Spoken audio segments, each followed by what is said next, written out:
সোফার ভেতরে লুকানো ৪০ লাখ মার্কিন ডলার কোনো সিনেমার গল্প নয়, এটি খোদ একটি দেশের প্রেসিডেন্টের বাস্তব জীবনের ঘটনা। আর এই বিপুল পরিমাণ গোপন অর্থের সূত্র ধরিয়ে এবার ক্ষমতা হারানোর চরম ঝুঁকিতে পড়েছেন দক্ষিণ আফ্রিকার প্রেসিডেন্ট সিরিল রামাফোসা। দেশটিতে ঘটনাটি পরিচিতি পেয়েছে চাঞ্চল্যকর ফার্মগেট কেলেঙ্কারি নামে। গত সপ্তাহে দক্ষিণ আফ্রিকার সর্বোচ্চ আদালতের এক যুগান্তকারী নির্দেশের পর রামাফোসার বিরুদ্ধে অভিশংসন বা ইমপিচমেন্ট প্রক্রিয়া শুরু করার জন্য একটি বিশেষ তদন্ত কমিটি গঠন করতে যাচ্ছে দেশটির পার্লামেন্ট। কিন্তু কি এমন ঘটেছিল যা একজন রাষ্ট্রপ্রধানকে আজ কাঠগড়ায় দাঁড় করিয়েছে? চলুন এবার একটু অতীতে ফিরে যাই। সালটি 2020।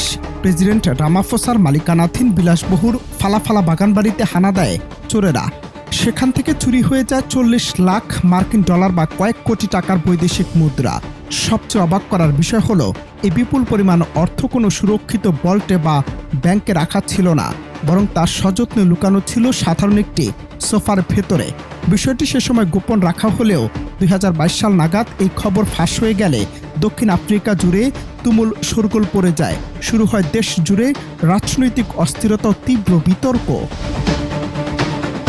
সবচেয়ে বড় পরিহাসের বিষয় হলো সিরিল রামাফোসা 2018 সালে ক্ষমতা এসেছিলেন দেশ থেকে দুর্নীতি চিরতরে দূর করার এক দৃঢ় প্রতিশ্রুতি নিয়ে।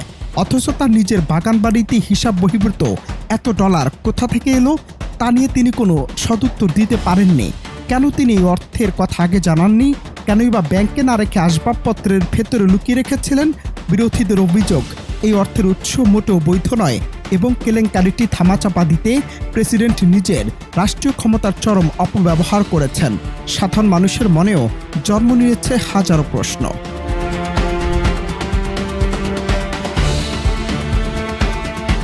এই ফার্মগেট কেলেঙ্কারি নিয়ে বছর চারেক আগেই পার্লামেন্টে একটি তদন্তের দাবি উঠেছিল, কিন্তু সে সময় তা আটকে দেয়া হয়। তবে শেষ রক্ষা হয়নি। গত শুক্রবার দক্ষিণ আফ্রিকার সাংবিধানিক আদালত এক ঐতিহাসিক রায়ে জানান, অতীতের সেই তদন্ত আটকে দেওয়ার উদ্যোগটি দেশের সংবিধানের সাথে একেবারেই সামঞ্জস্যপূর্ণ ছিল না। সর্বোচ্চ আদালতের এই রায়ের ভিত্তিতেই এবার পার্লামেন্টের নিম্নকক্ষ নতুন করে তদন্ত কমিটি গঠন করেছে। এই কমিটি প্রেসিডেন্টের বিরুদ্ধে ওঠা সমস্ত অভিযোগ চুলচেরা বিশ্লেষণ করবে এবং অভিশংসন প্রক্রিয়া আনুষ্ঠানিকভাবে শুরু হবে কিনা সে বিষয়ে চূড়ান্ত সুপারিশ করবে। তবে এত সব চাপ আর সমালোচনার মুখে হার মানতে নারাজ প্রেসিডেন্ট রামাফোসা। তিনি শুরু থেকেই কোনো ধরনের অন্যায় বা দুর্নীতির সাথে জড়িত থাকার কথা দৃঢ়ভাবে অস্বীকার করে আসছেন। সম্প্রতি জাতির উদ্দেশ্যে দেয়া এক ভাষণে তিনি স্পষ্ট জানিয়ে দিয়েছেন তিনি পদত্যাগ করছেন না। যদিও এর আগে একটি স্বাধীন প্যানেলের প্রতিবেদনে তার বিরুদ্ধে অসৎ আচরণের প্রাথমিক প্রমাণ পাওয়ার কথা উল্লেখ করা হয়েছিল, কিন্তু রামাফোসা জানিয়েছেন আদালতের রায়কে সম্মান করলেও ওই প্রতিবেদনের বিরুদ্ধে তিনি আইনি লড়াই চালিয়ে যাবেন।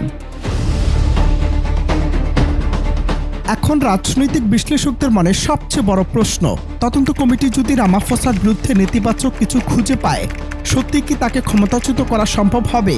সমীকরণটা কিন্তু এত সহজ নয়। প্রেসিডেন্টকে পদচ্যুত করতে হলে পার্লামেন্টের নিম্নকক্ষে 2/3 সদস্যের ভোটের প্রয়োজন।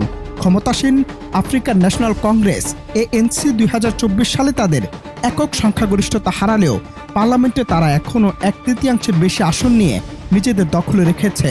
অর্থাৎ ANCর আইন প্রণেতারা যদি নিজেদের দলের প্রেসিডেন্টের পক্ষে শক্ত অবস্থান নেন, তবে বিরোধীদের পক্ষে অভিশংসন বিল পাশ করানো প্রায় অসম্ভব হয়ে দাঁড়াবে।